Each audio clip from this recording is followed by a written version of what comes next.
The word Shruti is non-translatable, but also used in many different contexts. There is Shruti, Smriti issue, the Vedas are Shruti. But in the context of Carnatic music, what is Shruti? How is it mistranslated into English? Tell us that. Yes. Shruti is commonly translated as semitone. So first we will see what Shruti is, how it has been defined in our tradition. Then we will see how semitone has been defined in the Western tradition. And then we'll see whether it makes sense to call Shruti a semitone. Literally the word Shruti means that which is heard. It comes from the Shru dhatu with the tin pratyaya. So Shru Shravane is the dhatu. So Shruyante iti Shrutayah or Shravanat Shruti Samhita. So anything that is heard, and that's the reason Vedas are called Shrutis. Ours is the oral tradition or the Karana Parampara. So the Shrutis or the Vedas have been passed from generation to generation through the oral tradition. The Guru preached his student and so on, so on. So it was never written. So that is one dimension of Shruti. And Matanga's Brihaddeshi, going back to that 6th century text, it says Shru Shravane Chasya Dhatoho Tin Pratyaya Samudbhavaha Shravanendriya Grahyatvat Dhvanireva Shrutir Bhavet. So it is the smallest interval of pitch that the human voice or a musical instrument can produce and the human ear can detect. So it is the minutest difference in the pitch values between two nadas. So if I say so there is slight difference. So that difference between, the minutest difference between two musical tones or nadas, that the human ear can say, oh, this is different from this. The human ear can distinguish and the human mind can comprehend and understand is the Shruti, that finest interval. This need not be the same for an animal's ability to differentiate. Exactly. It is the human ear. Yeah, it's the human ear. So it's very important to know that. Very important. And a machine could also differentiate more finely. Yeah. Perhaps. So this is given the human machine, yes, the mechanism, yes, that's the smallest interval possible. Yes, I'll come to that point. Okay. Lot of discussions have happened in the course of the history of Indian music as to the exact number of Shrutis. Okay. So there is something called an octave. Octave is the range of the musical nadas between a sa and another sa. So you must be knowing there are 7 swaras in music, sari gama padani. So if I take the bass swara as sa, then sa will be the higher swara, higher sa. So this second sa that I sang is very similar to the first sa, but it is 2 times the frequency of the bass sa. Sa, sa, sa, sa. So that's the range. That's called an octave or a sthai. So in that octave or sthai, what is the exact number of Shrutis? Or what is the exact number of finest intervals that the human ear, how much you can break it down? Just like minute is broken to a second, second is broken to microsecond, nanosecond, so on. So how much can you break it up? So as I said, a lot of discussions have happened. People have said, musicologists have said Shrutis are infinite, and they have said Shrutis are 66. They have given different numbers. And finally, it all boiled down to 22 Shrutis. Tasya dvavimshatir bhedaha Shravanat Shrutayo Mataha, says Sangeeta Ratnakara.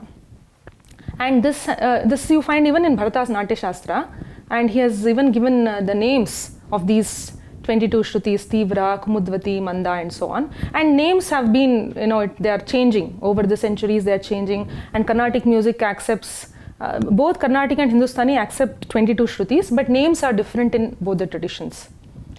So coming to your point about how much a machine can detect, probably a machine can detect infinite. The possibility is that you can break, keep on breaking it till it goes into nano, and it's infinite. But how much the human ear can detect and through which the human mind can understand and comprehend is limited to 22. And this was laid down as early as 2nd century BC, 2nd century AD, Bharata's Natya Shastra.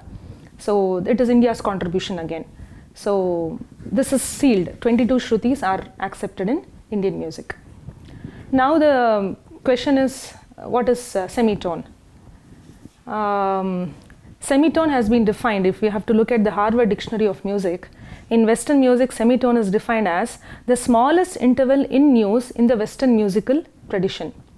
There are 12 such intervals to the octave, that is between two pitches with the same pitch name. Two pitches, sa and sa, same pitch name, but they are apart, far apart. So in that, between that octave, semitone is nothing but 12 such intervals. The semitone is represented on the piano keyboard by the distance between any two immediately adjacent keys, whether white or black.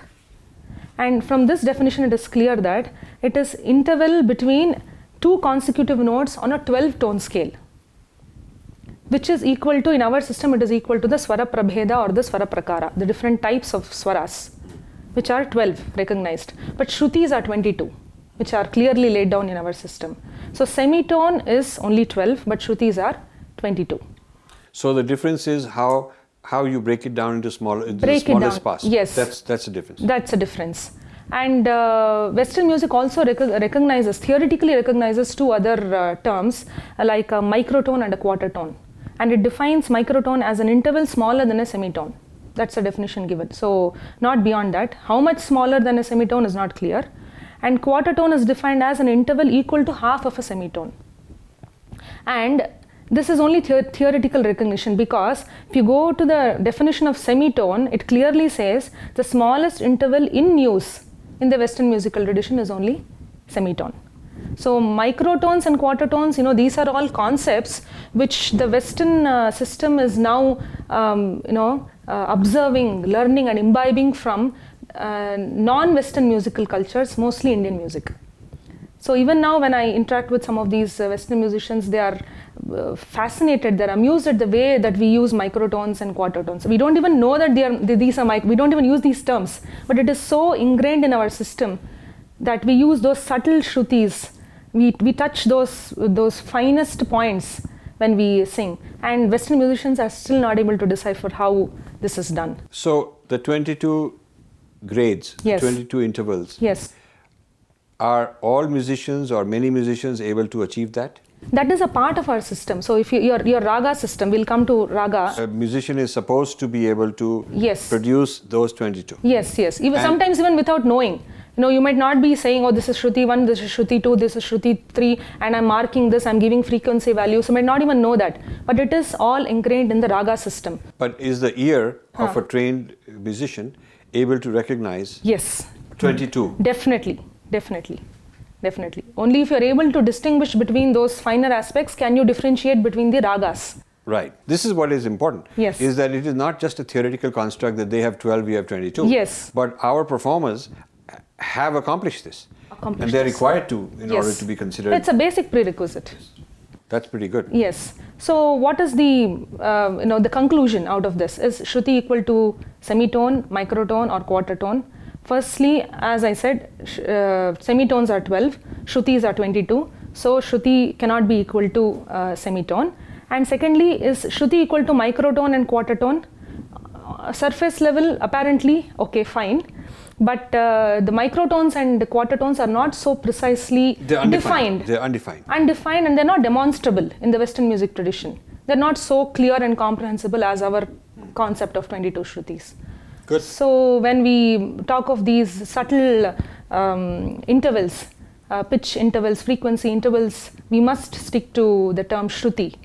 Only then we'll be able to do just some justice to the term.